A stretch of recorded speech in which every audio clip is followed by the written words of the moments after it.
హెచ్చరిక, దైవజనుని హెచ్చరిక.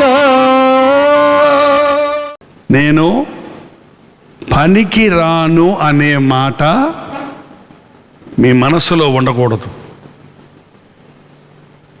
మన ప్రభు పనికి రాని వారిని ప్రయోజకులుగా చేసేవాడు, నిష్ప్రయోజకుల్ని ప్రయోజకులుగా చేసేవాడు.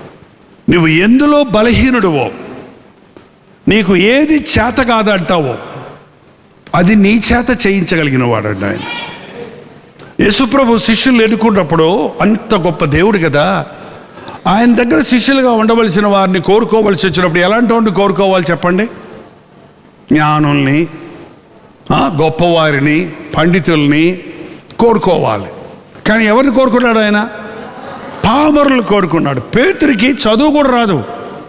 పేతురికి జాలరీలకు చదువు వస్తా, పాండిత్యం రాదు, చదవటం రాదు అసలే. కానీ దేవుడు కోరుకున్నప్పుడు పేతురు యోహానులు చూసినప్పుడు ప్రజలు ఏమనుకున్నారు చెప్పండి? వీరు విద్య లేని పామరులు కదా, వీరికి ఇంత పాండిత్యం ఎలా వచ్చింది? వాళ్ళే ప్రశ్న తీసుకొని వాళ్ళే సమాధానం చెప్పుకున్నారంట. ఓహో, వీరు క్రీస్తుతో ఉన్న మూలాన వీరికి పామరులైన వీరు పాండితులయ్యారు. ఒకవేళ నీవు నీ ఇంటిలో, నీ కాలేజీలో, నీ జీవితంలో విఫలుడవై ఉన్నావేమో, నిరుత్సాహంతో ఉన్నావేమో. అందుకే దేవుడు నిన్ను యూత్ మీటింగ్ తీసుకొచ్చాడు. అందుకే ఈరోజు నీతోటే ప్రభు హెచ్చరిస్తున్నాడు, నిన్నే హెచ్చరిస్తున్నాడు. ఆయన కోరుకున్నప్పుడు హేతువు లేదండి. ఆయన చేతులకు మనం అప్పగించుకుంటే మనల్ని చెక్కి సిద్ధపరిచి తన బోరగా, తన ఇన్స్ట్రుమెంట్గా వాడుకుంటాడు. 1 కోటి రూపాయల వాయిద్యమైనా అది అందంగా వాయించగలగాలంటే వాయించేవాడి చేతుల్లో ఉందా, లేకపోతే ఇన్స్ట్రుమెంట్ మీద విలువ ఉందా? ఈ రోడ్ల మీద అప్పుడంటే బుల్బుల్ తారలాగా, లేకపోతే ఫ్లూటు, లేకపోతే ఒక సితార్లా చేసి 2 ఎదురు బొంగులతో చేసి కొడుతుంటాడు చూడండి. వాడు వాయిస్తుంటే మనకి ఇంట్రెస్ట్ వచ్చి మనం కూడా వాయించుకుందామని ఎంత అంటే చాలా చౌకే చెప్తాడు వాడు. 20 రూపాయలు 100 రూపాయలు చెప్తాడు. అది కొనుక్కొచ్చుకుంటావు. నువ్వు రాత్రంతా టిక్ టిక్ టిక్ మన్నా కూడా ఏం రాదు.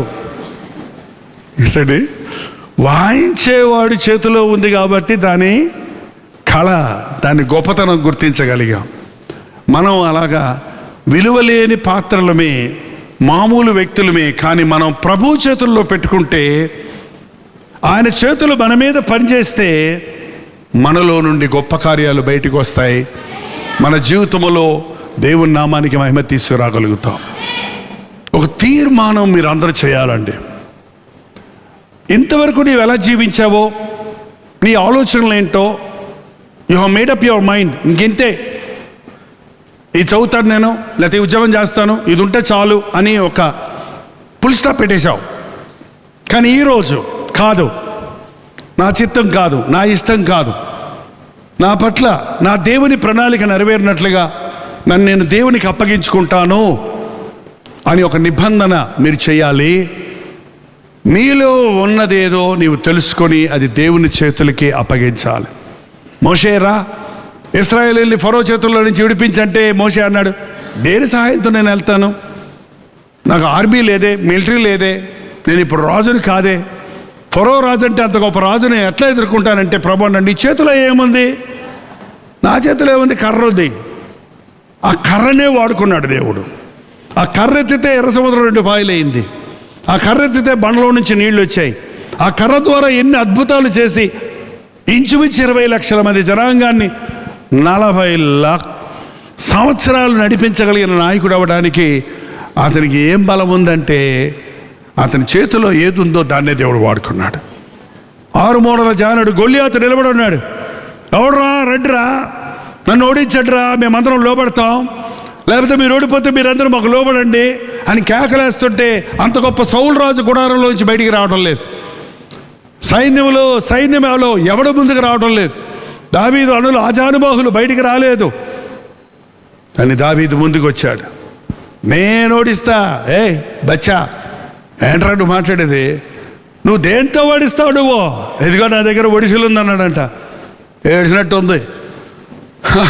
వాడు ఇనప కవచం పెట్టుకొని 6 మూరల జానుడు ఎత్తుండి కత్తులు కటారు పెట్టుకొని ఉంటే నువ్వు దీంతో వడిస్తారంటావేంటి? అవును, ఇదే ప్లస్ నా దేవుడు నాకున్నాడు. నేను గొర్రెలు కాసుకున్నప్పుడు ఎలుగుబట్టి వచ్చింది, దాన్ని చీల్చేసా. సింహం వచ్చింది, దాన్ని చీల్చి చండాడా. వీడిని కూడా నా దేవుడి సహాయంతో చేస్తాడన్నాడు. 5 రాళ్ళు ఏరుకున్నాడు.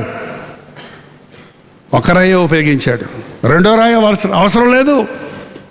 ఒక తిప్పి కొడితే 6 మూరల జానుడు గొల్లియాతు దబాల కిందకి పడ్డాడు. బాలుడే, కానీ ప్రభువు చేతుల్లో వాడబడిన పాత్రగా జయం సంపాదించాడు.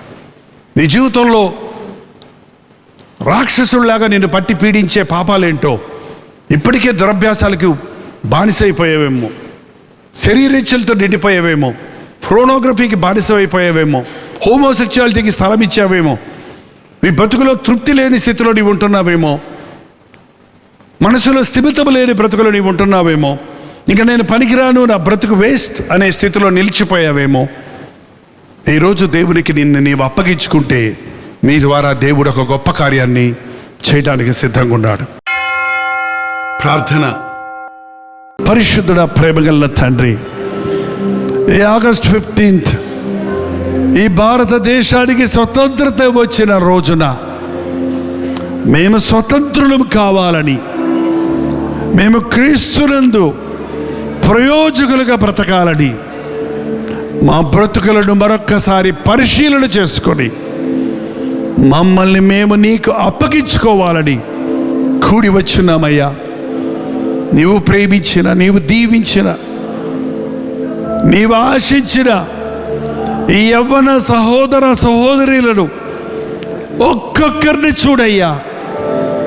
వారి గుండెల్లోనికి చూడయ్యా. వారి స్థితిని ఎరిగి వారిపై జాలిపడి నీ గాయపడిన హస్తముతో వారిని ముట్టునాయనా. నిరుత్సాహము నుండి మమ్మల్ని విడిపించు, నిర్లక్ష్యము నుంచి మమ్మల్ని విడిపించు, జాగ్రత్త నుండి మమ్మల్ని తప్పించు. పాప బంధకముల్లో ఉన్నవారిని నజరేయుడైన యేసుక్రీస్తు నామములో విడుదల చేయించున్నాము తండ్రి. ఓడిపోయిన శత్రువైన సాతానికి ఇక మీద నా మీద ఎటువంటి అధికారము లేదు. నేను క్రీస్తు సంబంధిని, విలువ పెట్టి కొనబడిన వాడినని గ్రహింపుతో ఇక్కడి నుండి వెళ్ళడానికి, అభిషేకముతో నీ దీవెనతో నింపబడడానికి మా ఒక్కొక్కరికి నీ సహాయము చేయము. యేసు క్రీస్తు నామములో అడుగుచున్నాము తండ్రి.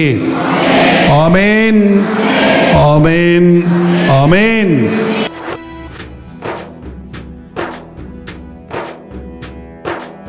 నిక్కమురా లోకం చెడ్డదిరా,